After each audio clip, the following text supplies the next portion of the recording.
It's roughly 170,000 years ago. You're a human, barely recognizable as one, but still. You wake up, stretch, look around at the African savanna, and at absolutely no point do you think you know what would really complete this morning. Pants. And yet, here we are, billions of people every single morning putting on pants or skirts or whatever you call that thing that's technically pajamas, but you've been wearing for 3 days straight and you're calling it loungewear now because that sounds intentional. Clothes are so baked into human existence that we literally arrest people for not wearing them. Think about that for a second. The state will intervene if you're too naked. We built an entire legal system around the concept of please put something on. We have laws about nudity as a species. That is where we are. But why? When did this start? And more importantly, why did we do it when basically every other animal on the planet just didn't? Dogs don't wear clothes. Wolves don't wear clothes. The elephant, which is objectively smarter than most people you went to high school with, has never once thought, I need a jacket for this. The short answer is we have no idea exactly when it happened. The long answer is way more interesting and slightly weird, and it involves lice, which, spoiler, is not as gross as it sounds. Actually, it is. It's exactly as gross as it sounds, but stick with it, because the lice thing is genuinely one of the most bizarre and fascinating pieces of evolutionary detective work in all of science. Let's go back to the beginning. The naked ape problem. Here's something nobody talks about enough. Humans are basically the only large mammals on Earth that are nearly hairless. Genuinely stop and think about that zoologically for a second. Gorillas, covered. Chimpanzees, covered. Bears, lions, wolves, horses, elephants, hippos, all of them across wildly different environments and climates are walking around in full coats. And then there's us, standing in the middle of all this biodiversity, just smooth, a bit patchy. Weirdly pink in some places, sporting an evolutionary look that says, I used to have fur, but I made some choices. Scientists have a few theories for why we lost our fur in the first place. The most popular one is the thermoregulation argument. Basically, as our ancestors moved from forests to open grasslands and started running long distances to hunt, being covered in thick fur became a massive liability. You'd overheat. You'd slow down. Your core temperature would spike, and you'd collapse before catching the thing you were chasing. And then you'd die hungry, which from an evolutionary perspective is the worst possible outcome. So, over hundreds of thousands of years, we gradually shed our fur and developed something better. An absolutely insane number of sweat glands. Humans have approximately 2 to 4 million sweat glands on their bodies. That is more than almost any other animal on the planet. We are, without exaggeration, elite sweating machines. Professional grade, world-class moisture emitters. If there were Olympics for sweating, we would dominate every category. This is great in the summer. It is considerably less great when it's 40 below zero and you're trying to survive in Central Asia with nothing but your wits and a rock. And that's where clothes come in. Eventually, warmth was probably not the first reason. Probably. Here's the conventional story. Humans moved out of Africa, hit colder climates, got cold, wrapped themselves in animal skins, and that's that. Simple, clean, logical. A 5-year-old could figure it out. Except the timeline doesn't quite work, and once you notice that, the whole tidy narrative starts to unravel. Genetic evidence, which we'll get to in about 30 seconds, suggests that humans started wearing clothes somewhere around 100,000 to 170,000 years ago. The problem is that modern humans didn't really start migrating out of Africa in significant numbers until around 70,000 years ago. So, if clothes were purely a response to cold weather, why are they appearing tens of thousands of years before humans actually went anywhere cold? Something else must have been going on earlier. Something social. Something that has more to do with who we are as a species than with the temperature outside. But before we get into that, we need to talk about the most unlikely piece of evidence in the entire clothing origin story. And yes, it's the lice. We're doing the lice now. The louse that changed everything. Researchers at the University of Florida were doing what geneticists do, which apparently involves staring at very small things for extremely long periods of time and occasionally having a breakthrough that changes everything. And they decided to map the evolutionary history of human lice. Now, here's the crucial piece of biology you need to understand. Humans have 2 main types of lice, head lice and body lice. Head lice live in your hair. Body lice live specifically in clothing, in the seams, in the folds, in the fabric.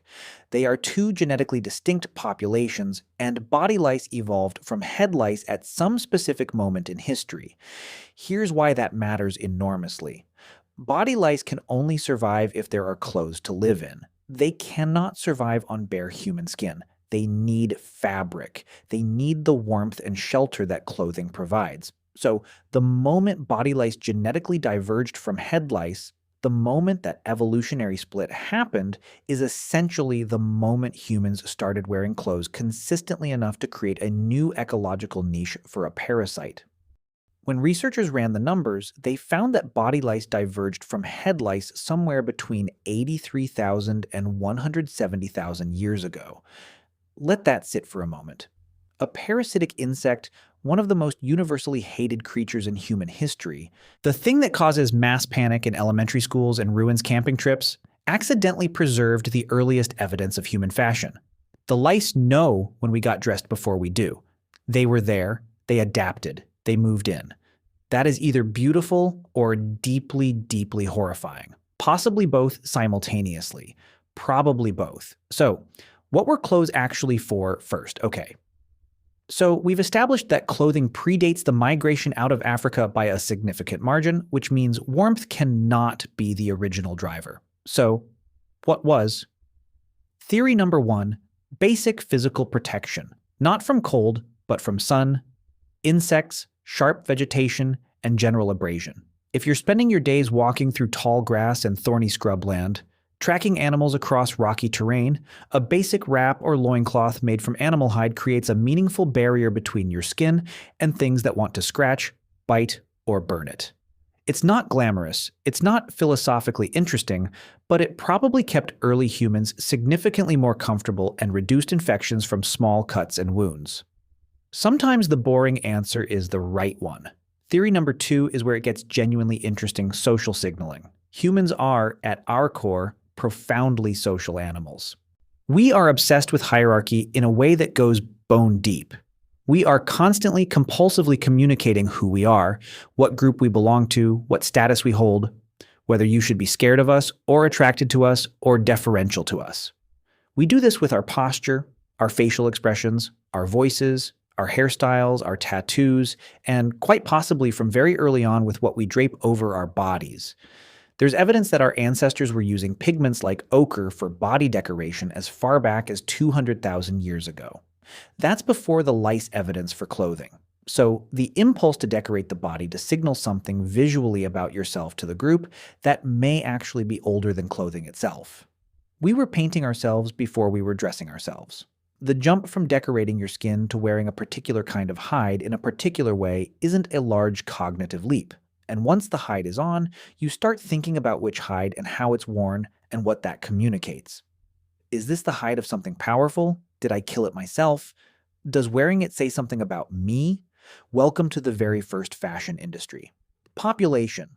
A small band of Homo sapiens on the African savanna arguing about who gets to wear the leopard skin. Needles, awls, and the invention of tailoring. For most of early human history, clothing probably looked rough. A skin draped over the shoulders, held in place with a cord made of twisted sinew, maybe crudely cut along the edges with a stone flake. Functional, ungainly. The prehistoric equivalent of wearing a bin bag. Gets the job done, but nobody's winning any awards. But then, around 50,000 years ago, something changes in the archaeological record. Researchers start finding bone needles. Not just pointed tools for punching holes, actual needles with tiny eyes bored through them, clearly designed for threading sinew or fiber and stitching material together with precision. Fitted clothing, sewn seams, garments shaped to the body rather than just thrown over it. The oldest confirmed needle with a proper eye was found in Denisova Cave in Siberia and dates back approximately 50,000 years. It was made from the hollow bone of a bird, shaped and polished to a fineness that is genuinely extraordinary. This object represents a cognitive leap that is difficult to overstate. Someone looked at a sliver of bone, envisioned a tool that didn't yet exist, figured out how to bore a clean hole through the narrow end without splitting it, and used the finished product to join two pieces of material with a controlled, repeatable stitch. That is not survival instinct. That is engineering. That is design thinking. That is someone solving a problem through imagination and craft rather than brute force. And that needle matters more than almost any other object from that period because you can live without pottery, you can live without cave paintings. In Siberia, 50,000 years ago in the depths of a glacial winter without properly fitted clothing that seals heat against the body, you absolutely cannot. The Neanderthals were doing it too. Here's something that often gets dropped from the clothing origin story, mostly because it complicates the neat modern humans invented everything narrative. Neanderthals were also making and wearing clothes, and they were doing it well before they ever encountered us. We've found substantial evidence of Neanderthals systematically processing animal hides, scraping bones in patterns consistent with hide preparation, using specific stone tools that were clearly designed for working leather, and managing carcasses in ways that suggest they were after the skin as much as the meat. There's also genetic and anatomical evidence suggesting Neanderthals had physiological adaptations to cold climates, stockier bodies, shorter limbs, different fat distribution, which tells us they were dealing with serious cold for a very long time. Clothes would have been essential, not optional.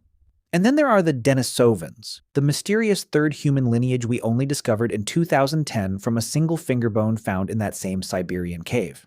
In the same archaeological layers as the needle, researchers found pierced and polished ornaments that suggest symbolic thinking, decoration, and possibly garment embellishment.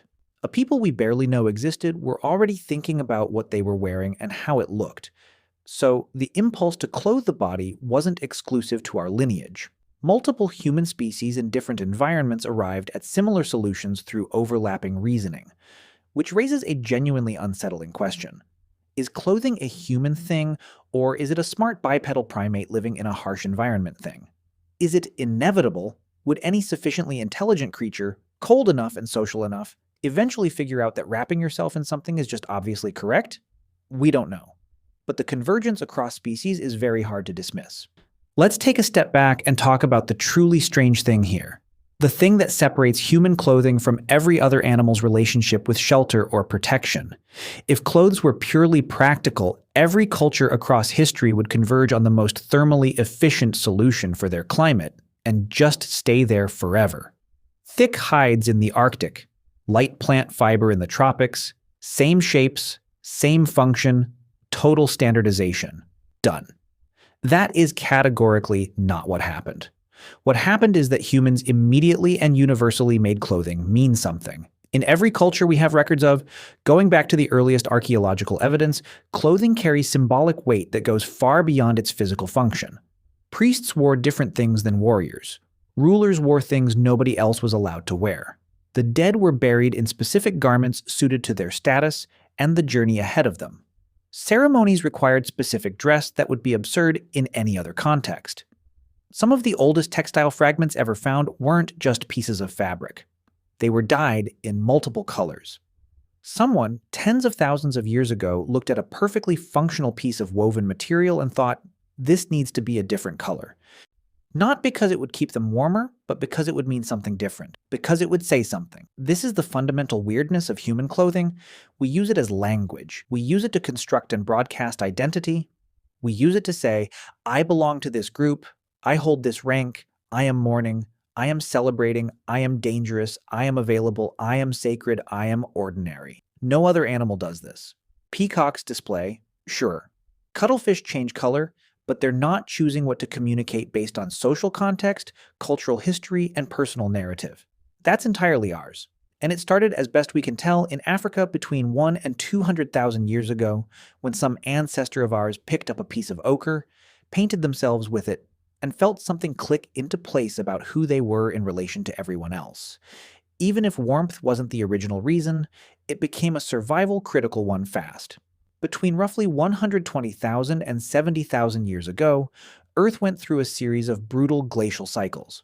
Global temperatures plunged, ice sheets expanded dramatically, large portions of Africa became hyper-arid. Lakes dried up, food sources collapsed. The human population may have crashed to somewhere between 10 and 30,000 individuals at its lowest point. we nearly went extinct. We came astonishingly close to just not existing anymore as a species before we'd even gotten properly started.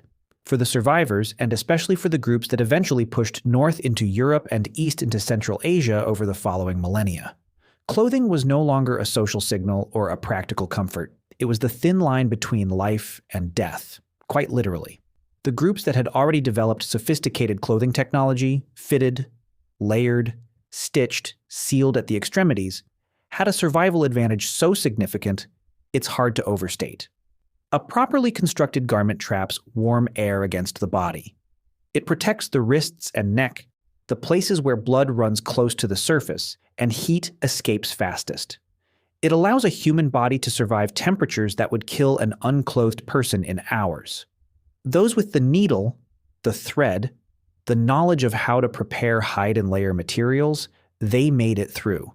They had children, those children learned the same skills, and those skills carried forward across generations are part of the reason modern humans made it to every continent on Earth.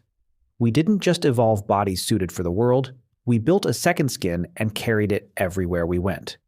There's a transition in the clothing story that often gets glossed over because it doesn't have a single dramatic moment attached to it. The shift from animal hides to woven plant fibers. Animal hides are warm, durable, and water-resistant. They're also heavy, stiff, difficult to clean, and you need to kill something to get them, which is a logistical constraint. At some point, humans started working with plant fibers, spinning them into thread, twisting them into cord, eventually weaving them into fabric. The oldest known twisted plant fiber was found in a cave in the Republic of Georgia, the country, not the state, and dates to roughly 30,000 years ago. Crucially, those fibers were dyed in multiple colors. Already decorative, already intentional, already communicating something beyond simple function. By the time of the Neolithic agricultural revolution, roughly 10,000 BCE onwards, textile production had become a core technology of human civilization. Flax cultivation for linen, wool from domesticated sheep, eventually cotton, silk, and the extraordinary variety of fibers that different cultures developed independently across the world. And with textiles came something genuinely revolutionary. The wardrobe, clothing that could be specialized for different purposes. A heavy cloak for winter, a light wrap for summer, specific garments for ritual, for work, for status, for mourning. Clothing as a system of expression rather than a single object of survival. The textile industry, long before the Industrial Revolution made it mechanical, was one of the most significant economic and cultural forces in the ancient world. Entire trade routes were built on it. Empires were financed by it. Wars were fought over access to the raw materials for it. Silk alone reshaped the political geography of half the world. All of this from a cold, naked primate with clever hands and a piece of bone. So, why did ancient humans start wearing clothes? The honest answer is for all the reasons, in overlapping waves, driven by biology and culture and climate and social complexity all at once. It probably started with practical protection, something between the skin and the thorns and the sun and the biting things. It evolved almost immediately into social signaling, a way of saying something about who you are in a world full of other people making constant judgments about you. It became a survival technology when the climate turned hostile and the migrations began. And it became an art form, an industry, a language, and an identity as human culture grew more complex. The remarkable thing isn't that we started wearing clothes. Given who we are, social, symbolic, status-obsessed, freezing half the time, it was probably inevitable. You are doing that right now. Whatever you're wearing, you made choices. Conscious and unconscious ones about what to put on your body today. And those choices reflect something about who you are, how you feel, what group you belong to, what image of yourself you're presenting to the world. You are doing exactly what that person on the African savannah was doing, wrapped in ochre-stained hide, figuring out how to signal something about themselves to the people standing around the same fire. 150,000 years of human history, and what connects you to them directly, without interruption, is the simple fact that you got dressed this morning. That's not a small thing. That's the whole thing. We get cold, we get creative, we get dressed, and then we spend the rest of our lives complaining that we have nothing to wear. Some things genuinely never change. And what about you? Would you go back in time and live completely naked? Let me know in the comments. Until then, see you soon.